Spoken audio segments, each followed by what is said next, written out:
Olá pessoal do Pré-ENEM, na nossa aula de hoje eu trouxe uma lista de exercícios para a gente resolver, fazer a análise. São questões que já foram cobradas no Enem, para a gente entender um pouco das habilidades aí que o Enem está propondo em suas questões no decorrer dos anos, tá?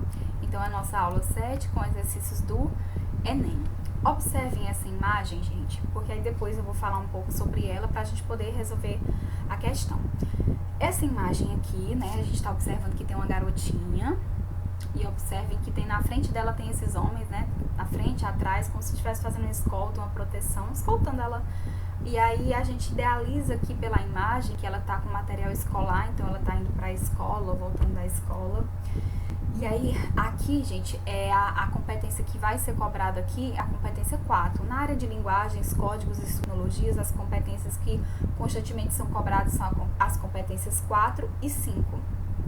E a habilidade que vai ser cobrada nessa questão vai ser a habilidade trabalhada a 13, que ela vai analisar as diversas produções artísticas como meio de explicar difíceis culturas, diferentes culturas, padrões de beleza e preconceito. Então aqui nós temos uma foto do...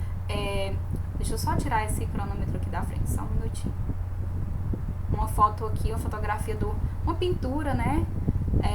Que talvez tenha sido inspirada numa fotografia, eu vou já falar mais sobre isso, que é do Norman Rockwell. O nome da tela é O Problema com o Qual Todos Nós Vivemos. E aqui, gente, mais adiante a gente vai ter uma fotografia. Essa fotografia, ela não tava na questão original. A questão original vai ter essa tela aqui, essa imagem, e eu acrescentei essa aqui para explicar um pouco sobre essa questão. A pequena Ruby Bridges e a história do racismo nos Estados Unidos. Essa garotinha Ruby, ela é uma criança de Nova Orleans que protagonizou uma das fotografias mais importantes do século XX, que é essa que vocês estão vendo aí, né? Que deveria ser uma rotina, que a sua caminhada até a escola, ela se transformou em uma cena inesquecível. A garotinha, na estatura dos seus 6 anos de idade, desce uma escadaria sobre a escolta de policiais federais. Essa fotografia do Norman Rockwell, ela foi extremamente divulgada porque vai trazer à tona um grave problema dos Estados Unidos, dos americanos, norte-americanos, que é a questão do racismo, o preconceito, que era totalmente segregado, as pessoas viviam em segregação, em separação social. Eram livres, né, porém viviam separados. Haviam escolas só para negros e só para brancos. Haviam no transporte público, no ônibus, as pessoas negras não poderiam sentar nos bancos da frente, tinham que ir para os bancos de trás. Então era algo que, como o próprio nome da tela diz, é o problema com o qual todos nós vivemos. Era um problema constante. E aí, no decorrer disso, eu vou fazer a leitura agora de um pouco mais a fundo, um breve resumo acerca dessa história. No ano de 1954, ano que a Ruby, eu vou chamar Ruby, tá? Ruby, nasceu, o Supremo Tribunal dos Estados Unidos ordenou o fim dos separados mais iguais, né? Na educação para crianças afro-americanas. Escolas no sul do país ignoravam a decisão. Nós sabemos que os Estados Unidos têm as suas autarquias, né? Tem as suas, cada estado tem a sua liberdade no quesito assim de aplicar ou não uma lei, ou retardar, atrasar, nesse sentido. Então essas escolas do sul do país ignoraram a decisão. A Louisiana foi dado o prazo até o final de setembro de 1960 para integrar as escolas de Nova Orleans. Elas começariam com o jardim da infância e iriam integrar um ano escolar de cada vez. A Ruby era apenas uma das 5 crianças negras que passaram no teste para determinar quais seriam as crianças que seriam enviadas para as escolas dos brancos. Era a escola dos brancos, é um termo assim tão segregado, tão separado, gente, é um preconceito assim, bem claro, bem evidente. E veja só, gente, aqui essa garotinha não era simplesmente assim, a lei foi aprovada, então a partir de amanhã um aluno, um exemplo, do 9º ano do fundamental pode se matricular numa escola de branco, que eram as escolas que eles separavam. Não era assim, gente. A criança tinha que... a lei era assim, para colocar em prática, era muito lenta. Então, assim, a criança que estava lá no jardim da infância, eles iam fazer uma prova, e esses testes, eles tinham sido criados, como coloquei aqui para vocês, para ninguém passar. Sabe aquelas... tem alternativas que eu já fiz uma prova há muito tempo atrás, de uma banca que era bem conhecida aqui, que tinha, era 30 questões lá, por exemplo, era 30 questões de português, mas eles faziam, tinha uma ou duas lá que ninguém acertava, às vezes até os professores, quando iam fazer a correção, encontravam dificuldades na questão, porque era feita para ninguém passar, era assim os testes. Então era como se eles dissessem, nós vamos dar oportunidade para uma criança negra estudar numa escola de um branco, que era assim as escolas. Porém, tem que passar por uma prova. Se ela estiver apta a passar na prova, tudo bem, ela vai estudar. Só que essas provas eram feitas para ninguém passar. Era como se fosse a forma deles dizer, a gente está colocando a lei em prática. Foi a criança que não passou, que não está com competência para ser integrada nessa escola. Era a forma de mascarar o preconceito, né? Então, a família dessa garotinha tomou a decisão de lutar por seus direitos e inscreveu a pequena Ruby no primeiro grau de uma escola que era toda de alunos brancos. Então, assim, ela seria a única criança negra de lá. Aqui ao lado eu coloquei imagens de um filme, que é o filme Ruby Bridges. Uma menina luta por seus direitos. É um drama de 1998 e aqui na imagem vocês vão ver os cartazes, né? Porque é assim que acontecia, gente. Os pais ficavam do lado de fora para proibir a entrada da garotinha, da Ruby, na escola. E aí, como a lei já tinha sido aprovada, e assim, eram muitas crianças, somente 5 passaram. Uma dessas 5 foi a Ruby. E aí ela conta, tem uma entrevista que ela dá ao YouTube, né, que ela mostra como foi esse primeiro dia de aula. E ela disse que quando saiu, se arrumou, a mãe dela preparou ela para ir para a escola. E aí ela sai quando encontra aquele carro, e aí 4 policiais lá, federais, para fazer sua proteção, sua escolta. E aí na vizinhança dela, porque ela morava num bairro só de pessoas negras, todos os vizinhos dela, era como se ela fosse a representante de toda aquela classe de alunos, de futuros alunos que hoje estão integrados no ensino, digamos assim, sem essa exclusão, como é que eu posso, que palavra usar? Essa exclusão não era tão evidente. Aliás, era evidente na época. Hoje, o problema ainda continua, ainda é evidente nos Estados Unidos, mas hoje já é mais sutil, é mascarado, é velado. Na época, não, era escancarado. As pessoas eram extremamente racistas e preconceituosas, a ponto de fazerem faixas, cartazes. O percurso dessa criança para a escola oferecia riscos contra a sua vida. E aí, por isso que esses policiais eles foram acionados para resguardar pela saúde e integridade física dessa criança. E ela estava lutando, a família dela estava lutando pelo direito de estudar, dela ter direito a estudar em uma escola de branco. Era assim, é algo tão chocante, né? Mas extremamente real. E quem quiser assistir o filme e a entrevista da própria Ruby falando como foi esse primeiro dia de aula, ela disse que a vizinhança toda parou na rua para olhar.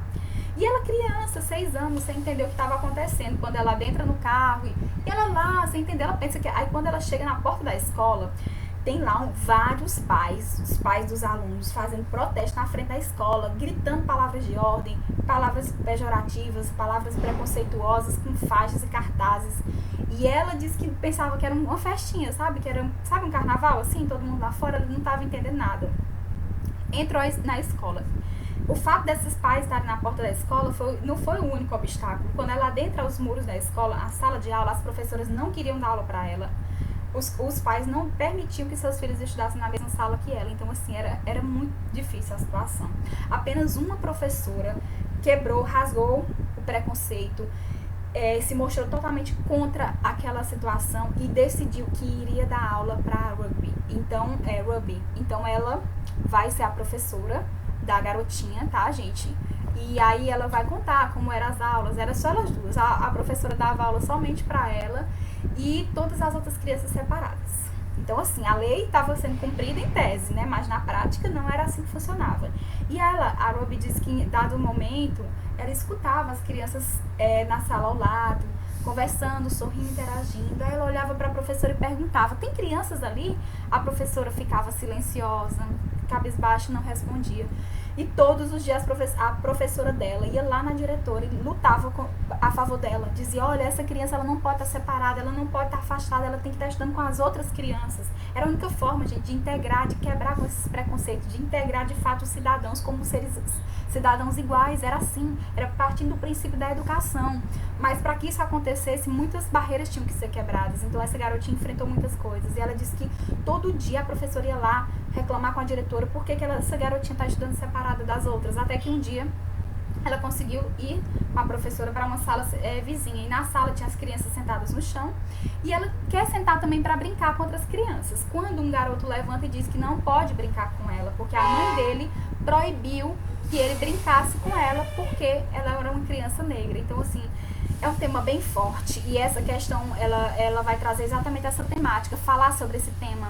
Interessante, gente, que quando eu falo, eu estava analisando essas questões, escolhendo essas questões para colocar aqui, e eu não tem como não lembrar do seriado americano, né, a comédia Todo Mundo Odeia o Chris, que eu tenho certeza que vocês já assistiram, né, Brooklyn, 1986, né, que eu gosto demais. E no seriado americano, o Chris, né, a personagem principal, a família dele, Chris, eles enfrentam muitos preconceitos pelo fato de serem famílias negras. O próprio Chris, ele enfrenta muito preconceito na escola, ele sofre bullying, sofre violência por parte do Caruso, e todo esse preconceito racial é colocado ali naquele seriado, né, de forma a gente rir e tudo, mas ali é uma forma de denúncia também de um problema que acontecia, tá bom? Fazendo essa intertextualidade, vamos para a questão. O norte-americano Norman Rockwell representou o episódio na tela, o problema com o qual todos nós vivemos. A análise dessa imagem nos mostra que o artista fez o quê, gente? Pessoal, vou já analisar de fato a questão certa para não ficar muito cansativo, tá? A letra C, é óbvio, ele ressaltou a violência contra a estudante, conferindo na obra um tom de denúncia social. Entendeu a competência agora? Porque a competência do Enem que eu coloquei lá na frente diz o quê? A habilidade trabalhada, analisar diversas produções artísticas. Uma tela é uma denúncia social, né, como meio de explicar diferentes culturas, padrões de beleza e preconceitos. Então, essa traz exatamente isso, e a letra C está condizente com a resposta. Vamos para a segunda. A segunda é um texto de Lima Barreto, né? A polícia suburbana. Noticiaram jornais que um delegado inspecionando durante uma noite dessas, algumas delegacias suburbanas encontrou as moscas. Comissários a dormir e soldados a sonhar. Dizem mesmo que o delegado inspetor surripiou objetos para pôr mais à mostra o descaso com os subordinados.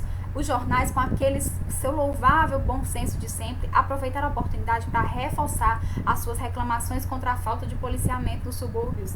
Leio sempre essas reclamações e pasmo.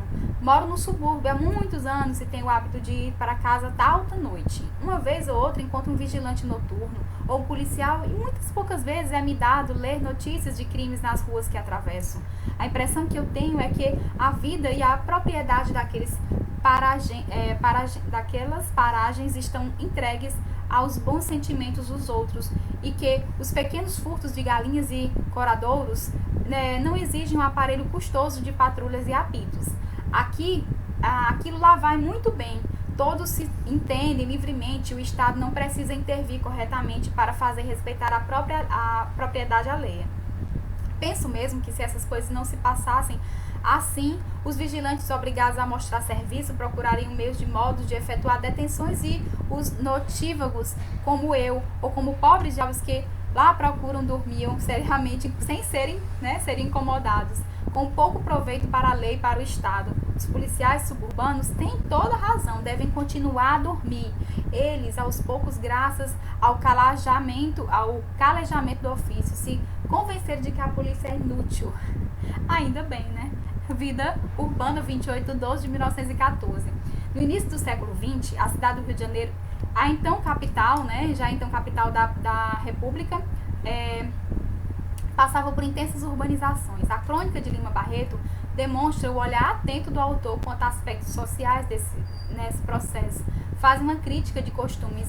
Em A Polícia Suburbana, qual é o tom aí, gente? É óbvio que tá claro que é a ironia. Ele vai falar que a polícia é inútil, que estavam dormindo, que furtaram seus pertences. Ele vai dizer que eles chegam a altas horas, que nem é preciso esse aparelhar todo do Estado, as polícias saem com as viaturas. Usa da ironia para fazer uma denúncia social. Essa figura de linguagem. A gente lembra muito do Machado, né? A ironia de Machado de Assis também. Terceiro, 2 textos. Canudos se rendeu. Canudos não se rendeu. Exemplo único em toda a história, resistiu até o esgotamento completo. Vencido palmo a palmo na precisão integral do termo, caiu dia 5, ao entardecer. Quando caíram seus últimos defensores, todos morreram. Eram 4 apenas. Um velho, 2 homens feitos e uma criança, na frente dos pais, rugiam raivosamente 5.000 homens. Trecho da obra Os Sertões de Euclides da Cunha. Texto 2. Na trincheira, no centro do reduto, permaneciam 4 fanáticos, sobreviventes do extermínio. Era um velho, um coxo por ferimento e usando o uniforme da guarda católica. Um rapaz de 16 a 18 anos, um preto magro e alto e um caboclo. Ao sentirem intimidados para deporem as armas, investiam com enorme fúria. Assim estavam terminada e de maneira tão trágica a sanguinosa guerra que o banditismo e o fanatismo trazia acesa por longos meses naquele recanto do território nacional. Trecho do jornal aí, né, a Guerra de Canudos, de Soares. Essa terceira questão, gente, ela vai dizer o quê? Ela vai falar que os relatos dos últimos atos de Guerra de Canudos fazem uso de representações que se perpetuariam na memória construída sobre o conflito. Nesse sentido, cada autor caracterizou atitudes dos sertanejos, respectivamente, como fruto. Gente, o primeiro tá mostrando que a bravura, né? Canudos não se rendeu. E aí conta aí como foi de fato, né? Nós sabemos que Euclides da Cunha era jornalista, foi contratado para cobrir a Guerra de Canudos. Quando chegou em Canudos, que viu a realidade, que o povo não era, que era tudo aquilo que ele estava lendo era mentira. O povo era pobre, estava sofrendo com fome, lutando por um pedaço de terra para o direito de plantar. E o que os jornais pregavam? Que eram comunistas, que queriam destruir o país, que eram fanáticos. Então, assim, tem duas vertentes diferentes em cada um dos textos a representar isso. O texto 2 vai representar o quê? A loucura desse povo que vivia aí às margens digamos assim, às margens de querer adentrar aí na questão do banditismo e fanatismo, tá bom? Então, a letra E, a bravura e a loucura. Essa imagem que eu coloquei pra vocês aqui, já lembram de quê? Tem uma família aqui, Fabiano, menino mais velho, menino mais novo, Sinhá, Vitória e, com amor e carinho, cachorrinha Baleia, tá? Então, gente, nessa quarta questão diz o seguinte, leia o fragmento abaixo para responder a seguinte questão. Vivia longe dos homens, só se dava bem com os animais. Os seus pés duros quebravam espinhos e não sentiam a quentura da terra. Montado, confundia-se com o cavalo. Grudava-se a ele e falava uma linguagem cantada, monossilábica e gutural, que o companheiro entendia. A pé, não se aguentava bem, pendia para um lado, para o outro, cambaleava, torto e feio. Às vezes utilizava as relações com as pessoas, a mesma língua que se dirigia aos brutos. Exclamações, onomatopeias. Na verdade, falava pouco. Admira as palavras compridas e difíceis da gente da cidade. Tentava reproduzir algumas em vão, mas sabia que elas eram inúteis e talvez perigosas. Graciliano Ramos aqui, nossa quarta questão. O texto no seu conjunto enfatiza o que, gente? Ele vai enfatizar que o que? A identificação do personagem com o que? O mundo animal. Observem aqui, vou voltar aqui nessa primeira estrofe, nesse primeiro parágrafo, diz o que? Só se dava bem os animais. E aí ele menciona aqui, né, do próprio cavalo. Ele montado no cavalo, confundia-se com o cavalo. Então, além de fazer essa comparação, ele ainda diz que ele só se dava bem com os animais. A letra D, exatamente isso, a identificação da personagem com o mundo animal. Vamos para a quinta questão. Leia os seguintes fragmentos. O primeiro é extraído do poema Ode Triunfal e o segundo de Tabacaria. Ambos são de Fernando Pessoa. Pode exprimir-me todo como um motor se espreme. Ser completo como a máquina. Poder ir na vida triunfante como um automóvel último modelo. Poder ao menos penetrar-me fisicamente de tudo isso. Rasgar-me todo, abrir-me completamente, tornar-me pacento a todos os perfumes de óleos e calores e carvões. Desta flora estupenda, negra, artificial, insaciável. O texto 2. O mundo é para quem nasce para o conquistar, e não para quem sonha que pode conquistá-lo, ainda que tenha razão. Tenho sonhado mais do que o Napoleão fez. Tenho apertado o peito hipotético das mais humanidades do que Cristo. Hipotético mais humanidades do que Cristo. Tenho feito filosofias em segredo que nenhum Kant escreveu. Mas sou, e talvez serei sempre o da mansarda. Ainda não morre nela. ainda que não more nela, serei sempre o que não nasce para isso. Serei sempre só o que tinha qualidades. Serei sempre o que esperou que lhe abrissem a porta, os pés de uma parede sem porta. Interessante aqui, né, gente? Eu estava lendo e já viajando quando ele diz: serei sempre só o que tinha qualidades, né? E aí ele vai começar a se exaltar aqui, né? Sonhei mais do que Napoleão. Ai, gente, a pessoa que sonha mais do que Napoleão Bonaparte já está dizendo que é um grande sonhador, né? E aí ele se compara aqui, né? Diz que as filosofias de Kant, nem Kant escreveu a filosofia que ele fez. Vamos ver o que o enunciado pede da gente. Sobre os seguintes fragmentos são feitas as seguintes afirmações. Como representante da corrente futurista, Ode Triunfal celebra o progresso, a velocidade, a máquina, em suma, o novo. Exatamente. O primeiro texto está bem claro, né? Exprime todo como um motor, fazendo referência ao que aí? Completo como uma máquina. Ele está se comparando a uma máquina, remete ao futurismo, lá do Philippe Marinetti. Eu lembro das vanguardas europeias, né? De fato, essa 1 está corretíssima. A 2. No segundo fragmento, o eu lírico define sua existência a partir de negativas e impossibilidades. Não, gente, ele está se definindo, né, negativos. Ele está se exaltando mais que Napoleão. A filosofia dele é melhor, né? Então ele está se colocando em uma situação de superioridade, né? Serei sempre o que não nasceu para isso. Serei sempre o que tinha qualidade. Serei sempre o que esperou que ele abrissem a porta aos pés de uma parede sem porta. Então, assim, ele está fazendo ele define sua existência a partir dessas negatividades. Não, ele também definiu com as qualidades, comparando-se a grandes nomes aí da história.